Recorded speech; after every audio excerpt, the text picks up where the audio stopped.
আগামী বছরই দেশবাসী একটা রাজনৈতিক সরকার দেখতে পারবে বলে জানিয়েছেন পরিকল্পনা উপদেষ্টা অধ্যাপক ডক্টর ওয়াহিদুদ্দিন মাহমুদ।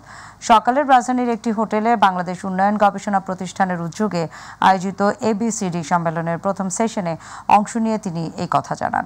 অর্থনৈতিক এবং আয় বৈষম্য এই মুহূর্তে বড় একটি দুশ্চিন্তার বিষয় উল্লেখ করে উপদেষ্টা বলেন, বৈষম্য দূর করতে সম্পন্ন শিক্ষা দরকার, যেখান থেকে অনেক দূরে রয়েছে বাংলাদেশের আর স্বল্পোন্নত দেশের কাতারে থাকার সুযোগ নেই জানিয়ে ওয়াহিদুদ্দিন বলেন, উন্নত দেশে থেকে পাওয়া সুযোগ সুবিধা অব্যাহত রাখার ব্যাপারে আলোচনা চলমান।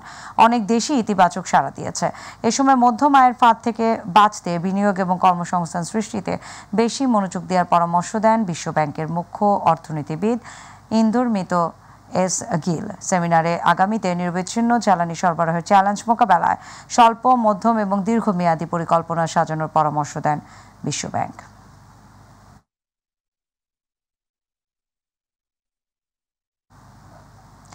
যারা খুনিদের পুনর্বাসন করতে চায় তাদের বিরুদ্ধে দ্বিতীয়বার রাজপথে নামতে প্রস্তুত বলে জানিয়েছেন জুলাই শহীদ স্মৃতি ফাউন্ডেশনের সাধারণ সম্পাদক এবং বৈষম্য বিরোধী ছাত্র আন্দোলনের সমন্বয়ক সার্জিস আলম। সকালে চট্টগ্রাম শহীদ পরিবারের কাছে আর্থিক সহযোগিতা প্রদান অনুষ্ঠানে কথা বলেন সার্জিস আলম। এই সময় জুলাই শহীদ স্মৃতি ফাউন্ডেশনের পক্ষ থেকে শহীদদের পরিবারের অর্থ সহযোগিতার চেক তুলে দেওয়া হয়।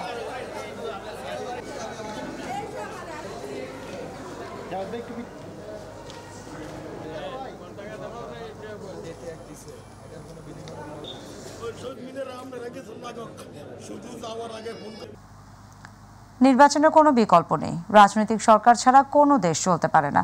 তাই অন্তর্বর্তীকালীন সরকারের কাছে দাবি, রাষ্ট্র সংস্কারের রাজনৈতিক সরকার প্রতিষ্ঠা করা হলে তবেই দেশ স্থিতিশীল অবস্থায় আসবে এবং গণতন্ত্র প্রতিষ্ঠা হবে বলে মন্তব্য করেছেন বিএনপির জাতীয় স্থায়ী কমিটির সদস্য ডক্টর খন্দকার মোশাররফ হোসেন। জাতীয় প্রেস ক্লাবে পিপলস পার্টি আয়োজিত স্বাধীনতা ও সার্বভৌমত্ব রক্ষা, টেকসই গণতন্ত্র প্রতিষ্ঠার জন্য নির্বাচনের কোনো বিকল্প নেই শীর্ষক আলোচনা সভায় একথা বলেন তিনি। ডক্টর খন্দকার মোশাররফ হোসেন দ্রুত নির্বাচনী রোডম্যাপ ঘোষণার দাবি জানান।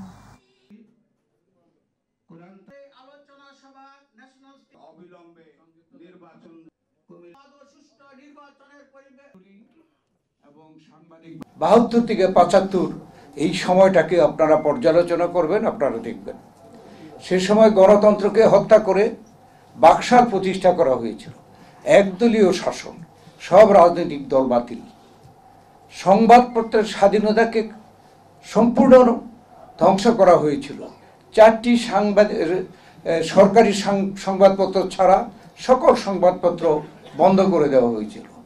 এমনিভাবে সেই সময়ই এই হত্যাকাণ্ড এবং বিচার বহির্ভূত হত্যাকাণ্ড, গুম, খুন এগুলো প্রচলন হয়েছিল, যার জন্য কিন্তু এই বাংলাদেশে 3.5 বছরের স্বাধীন হওয়ার 3.5 বছরের পরেই কিন্তু একটা পরিবর্তন, বিরাট পরিবর্তন এসেছে। কাজের সুবিধার্থে নির্বাচন কমিশন 4 নির্বাচন কমিশনের নেতৃত্বে 4টি নতুন কমিটি গঠন করেছে। নির্বাচন কমিশন বিধিমালা 2010-এর বিধি 3-এর উপবিধি 2-এর উপবিধি অনুযায়ী 4টি কমিটি গঠন করা হয় এবং বৃহস্পতিবার এই সংক্রান্ত 4টি পৃথক প্রজ্ঞাপন জারি করা হয়। 4টি কমিটির মধ্যে 8 সদস্যের আইন এবং বিধি সংস্কার কমিটির প্রধান করা হয়েছে নির্বাচন কমিশনার আব্দুর রহমান মৌসুদ। এই কমিটির অন্যতম প্রধান কাজ হবে বিদ্যমান নির্বাচনী আইন সহ নির্বাচন কমিশন সচিবালয়ের সকল আইন এবং বিধান পর্যালোচনা করা এবং সংবিধানের সাথে সামঞ্জস্য এবং ধারাবাহিকতা নিশ্চিত করার জন্য সুপারিশ করা। নির্বাচন কমিশনার বেগম তাহমিদা আহমেদের নেতৃত্বে গঠন করা হয়েছে 9 সদস্যের আরেকটি কমিটি। এই কমিটির কাজ হবে নিয়োগ, পদোন্নতি, প্রশাসনিক সংস্কার এবং পুনর্বিন্যাস এবং দক্ষতা উন্নয়ন সংক্রান্ত বিষয়ে। তাপমাত্রা ক্রমশ কমেছে এই উত্তরের জেলা দিনাজপুরে। অব্যাহত রয়েছে ঘন কুয়াশা এবং হিমেল বাতাস। তাপমাত্রা কমে যাওয়ায় বিপাকে পড়েছেন খেটে খাওয়া এবং নিম্ন আয়ের মানুষ। আজ সকাল 6টায় দিনাজপুরের তাপমাত্রা রেকর্ড করা হয়েছে 10.3 ডিগ্রি সেলসিয়াস। চলতি বছরে এটি জেলার সর্বনিম্ন তাপমাত্রা। গত কয়েকদিন ধরে সন্ধ্যার পর থেকে শুরু হচ্ছে হিমেল বাতাস, আর তার সঙ্গে যোগ দেয় ঘন কুয়াশা। দিনাজপুর আঞ্চলিক আবহাওয়া অফিসের ভারপ্রাপ্ত কর্মকর্তা তোফাজ্জল হোসেন জানান, আজ শনিবার সকাল 6টায় দিনাজপুরের তাপমাত্রা রেকর্ড করা হয়েছে 10.3 ডিগ্রি সেলসিয়াস। এই সময় বাতাসের আর্দ্রতা ছিল 93%। বাতাসের গতিবেগ ছিল ঘন্টায় 1 কিলোমিটার।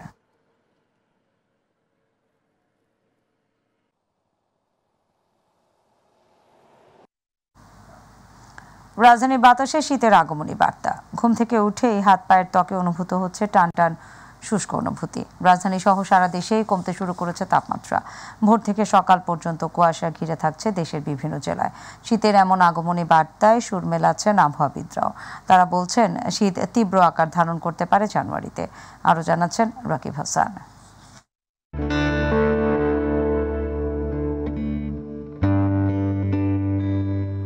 শীতের আগমনী বার্তা দিচ্ছে প্রকৃতি। সারা দেশে কমতে শুরু করেছে দিন ও রাতের তাপমাত্রা। ভোর থেকে সকাল পর্যন্ত কুয়াশা থাকছে রাজধানী সহ দেশের উত্তর পূর্ব ও মধ্যাঞ্চলের খোলা জায়গা ও নদী অববাহিকায়। এই শীত তীব্র আকার ধারণ করতে পারে জানুয়ারিতে, আর শীত অনুভূত হতে পারে এ মাসের মধ্যভাগ থেকে বলে জানিয়েছেন আবহাওয়া অফিস। 15 তারিখ বা তার পরবর্তী সময়ে শৈত্যপ্রবাহটা আসতে পারে এবং সেটা মাঝারি থেকে তীব্র হওয়ার সম্ভাবনাটা কম। মাঝারি মানে প্রায় 6 ডিগ্রি পর্যন্ত নেমে আসতে পারে তাপমাত্রা, বিশেষ করে পশ্চিমাঞ্চলের কিছু অংশের জায়গায়। এটা আমরা শীতের যে প্রকোপটা সেটা সাধারণত আমরা 6 তারিখের পরে কিছুটা টের পাবো, 15 তারিখের পরে। কারণ ঢাকা ওখানে যদি 6 বা তার কাছাকাছি চলে আসে, ঢাকার তাপমাত্রা 12 কাছাকাছি বা 15 কাছাকাছি চলে আসতে পারে, এতটা প্রভাব পড়বে না। সারা দেশে আগামী 72 ঘন্টায় রাতের তাপমাত্রা আরও 1 থেকে 2 ডিগ্রি সেলসিয়াস কমতে পারে বলেও জানান এই আবহাওয়াবিদ। পশ্চিমাংশে এখনও শীত ওরকমভাবে নাই, এখন তেঁতুলিয়া মিনিমাম টেম্পারেচারে আসছে। আর কিছুদিন পরে দেখা যাবে যে চুয়াডাঙ্গার আশেপাশে বেশিরভাগ ক্ষেত্রে আমাদের মিনিমাম তাপমাত্রা চলে আসতে পারে।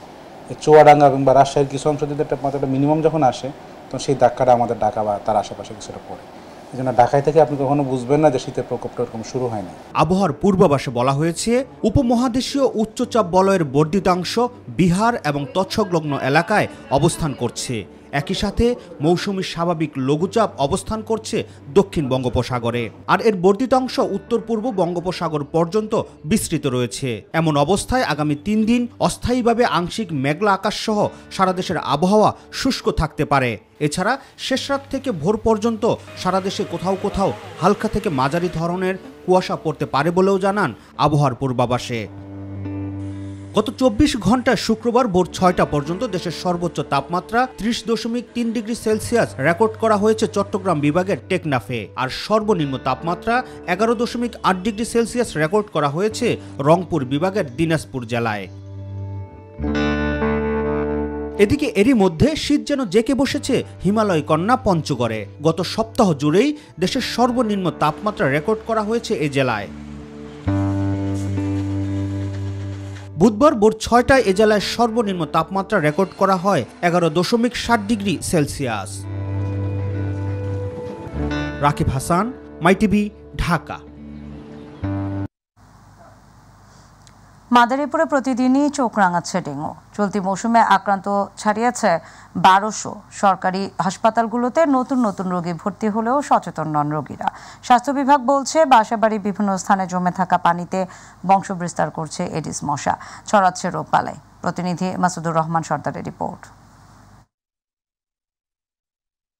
মাদারীপুর নতুন শহরের বাসিন্দা আলমগীর কাজী 2 দিনের জ্বর নিয়ে জেলায় সবচেয়ে বড় হাসপাতালে ভর্তি হয়। পরীক্ষা করানো হলে ধরা পড়ে ডেঙ্গু। টানা 6 দিনেও নিয়ন্ত্রণে আসেনি পরিস্থিতি। একই অবস্থা শহরের পুরান বাসস্ট্যান্ড এলাকার অটো চালক রানা হাওলাদারের। শরীরের প্রচণ্ড জ্বর, তার সাথে কাঁপুনি, মাথা ব্যথা নিয়ে ছুটে আসে 250 শয্যা জেলা সদর হাসপাতালে। 5 দিন ধরে আমার কোনো পরিবর্তন হয় না, চিকিৎসা করে তো কোনো পরিবর্তন হয় না। ডেঙ্গু ধরা পড়ছে, ডাক্তারে বলছে ফরিদপুর না ঢাকা নিয়ে যাবে। ডেঙ্গু জ্বর হয়েছে, এখন আমরা তো এখানে চিকিৎসা করলে ভালো হইতো। আমার ছেলে ঢাকা রেফার করছে। আমার এই যে ডেঙ্গু বলছে, ডেঙ্গু রোগী এই জায়গায় রাখে বলে ওদিকে, তারপরে বললো যে এত সিরিয়াসলি না, এই জায়গায় থাক। আর ওই যে ডেঙ্গু রুমে কোনো লোক নাই। জেলা স্বাস্থ্য কমপ্লেক্সগুলোতেও প্রতিদিন ভর্তি হচ্ছে নতুন নতুন ডেঙ্গু রোগী। চিকিৎসা নিতে আসা ভর্তি হওয়া রোগীরা মশারি ব্যবহার করছে না, মানছে না নিয়ম কানুন, রয়েছে নানা অজুহাত। মাদারীপুরে যে ড্রেন আছে বা এগুলো বেশিরভাগ পরিষ্কার করে না। বাসাবাড়ির ময়লা আবর্জনা বিভিন্ন রাস্তায় জমা করানোর কারণে ওইখানেই দেখা যায় বিভিন্ন ধরনের মশা মাছি জমে। শুধু হাসপাতাল না, শুধু হাসপাতাল পরিষ্কার রাখলে হবে না, এখানে যদি পৌরসভার কথা বলেন, পৌরসভার পরিষ্কার রাখতে হবে, আপনার নিজের ঘর পরিষ্কার রাখতে হবে। বাসাবাড়ির আঙ্গিনায় জমে থাকা পানি, বদ্ধ ড্রেনে মশা উপদ্রব বেশি হচ্ছে বলে দাবি সিভিল সার্জনের। পৌর কর্তৃপক্ষ বলছে ডেঙ্গু প্রতিরোধে মাইকিং, লিফলেট বিতরণ ও ঔষধ ছিটানো সহ নানা কার্যক্রম চলমান রয়েছে। মশা উপদ্রব বাড়ছে দেখতে পাচ্ছি, সেই জন্য মশারি ব্যবহার করতে হবে। দিনে বা রাতে যখনই ঘুমাই তখন যেন মশারি ব্যবহার করেন। হয়তো 3টে বা 4টে বা 5টা ওয়ার্ডে পার্শ্ববর্তী যে ওয়ার্ডগুলো আছে, পাশাপাশি ওয়ার্ড, সেই ওয়ার্ডগুলো একযোগে আমরা হয়তো আমাদের কার্যক্রমটা পরিচালিত করতে পারব। বর্ষা মৌসুম শেষ হলেও মাদারীপুরে ডেঙ্গু আক্রান্তের সংখ্যা বেড়েই চলছে। এই রোগের উপসর্গ দেখা দিলে ভয় আর আতঙ্ক না হয়ে দ্রুত হাসপাতালে আসার পরামর্শ স্বাস্থ্য বিভাগের।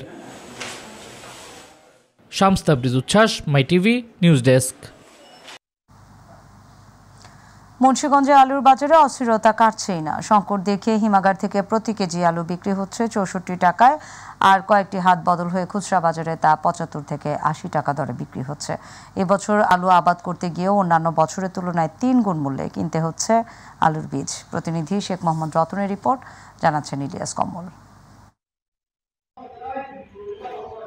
কৃষি সম্প্রসারণ অধিদপ্তর জানাচ্ছে জেলার সক্রিয় 58টি হিমাগারে এখনও 31,000 মেট্রিক টন খাবার আলু মজুদ রয়েছে। তবুও সংকট দেখিয়ে মজুতদাররা হিমাগার থেকে 64 টাকার কমে আলু বিক্রি করছে না, যা খুচরা বাজারে 75 থেকে 80 টাকায় কিনতে হচ্ছে ভোক্তাদের।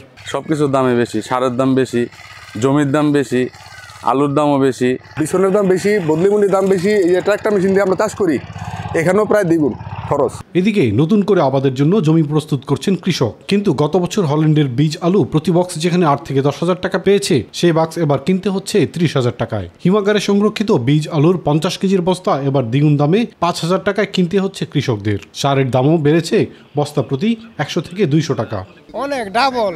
আমরা একটা আইডিয়া করছিলাম যে এবছর হয়তো আলুর দাম একটু বেশি, হয়তো 15,000 যাইতে পারে।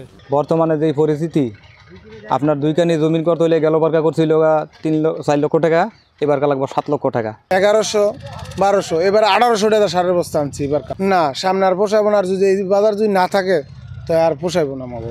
দাম নিয়ে ডিলাররা তথ্য গোপন করছেন, দাবি করছেন ব্যবসায়ীরা। এবি কোম্পানি বেচতেছি 12,000 টাকা, আর আলবাস্টন রুসেট বেচতেছি 15,500 টাকা। জেলা কৃষি সম্প্রসারণ অধিদপ্তরের দাবি, জেলায় খাবার ও বীজ আলুর কোনো সংকট নেই। বীজ আলুতে সরকার নির্ধারিত দাম না থাকায় ডিলাররা এর সুবিধা নিচ্ছে বলেও দাবি করছে কৃষি সম্প্রসারণ অধিদপ্তর। অভিযান পরিচালনা করেছি, অভিযান পরিচালনা করে আমরা কিন্তু কৃষকদেরকে এবং যারা আলু ব্যবসায়ী তাদেরকে বলেছি যে আলু অবশ্যই ন্যায্য মূল্যে বিক্রয় করতে হবে এবং পাকা রসিদ প্রদান করতে হবে। এখনো আমি বলবো যে আমার ইতিমধ্যে যেটা বললাম যে 5,000 হেক্টরের মতো হয়ে গেছে, বাকি যেটুকু আছে নিশ্চয়ই অনেক কৃষকরা সংগ্রহ করে ফেলেছে এবং কোল্ড স্টোরে এখন পর্যন্ত 31,000 হেক্টরের টনের বেশি মজুদ আছে। আলুর বাজারের পাশাপাশি বীজ আলুর দাম পর্যবেক্ষণ না করলে ভবিষ্যতে আলুর দাম আরও বাড়তে পারে মনে করেন আলু চাষিরা। বিএস কমল, মাই টিভি। এবার আমাদের কৃষি।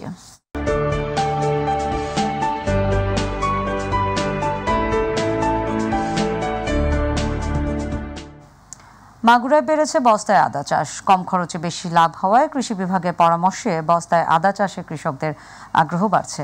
এতে লাভবান হওয়ার পাশাপাশি আমদানি নির্ভরতা কমেছে বলে দাবি কৃষি বিভাগের।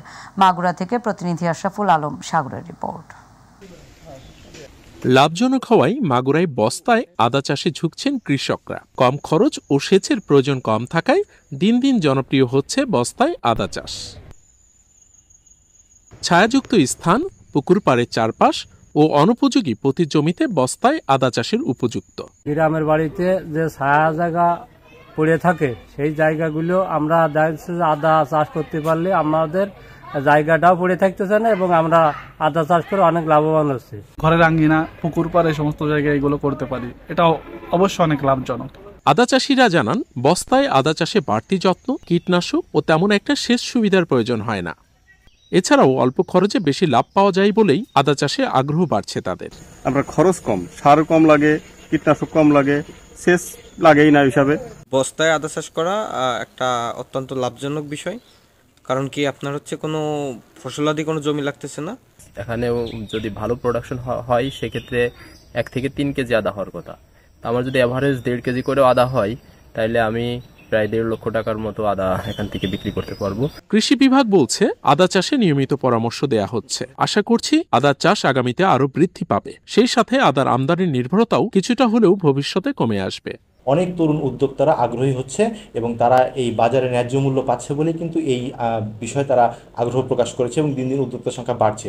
কৃষকের প্রত্যেকটা বাড়িতে 10 বস্তা করে আদা তারা চাষ করতে পারে, তাহলে তাদের নিজেদের চাহিদা পূরণ হবে এবং বাংলাদেশের যে বিদেশ থেকে আদা আমদানি করতে হয় সেই আমদানি নির্ভরতা কমে আমাদের বৈদেশিক মুদ্রা সাশ্রয় হবে। চলতি বছরে মাগুরা জেলায় 25,000 বস্তায় আদা চাষ করেছেন কৃষকরা। আবহাওয়া অনুকূলে থাকলে জানুয়ারি থেকে এই আদা উত্তোলন করবেন তারা। আশরাফুল আলম সাগর, মাই টিভি, মাগুরা।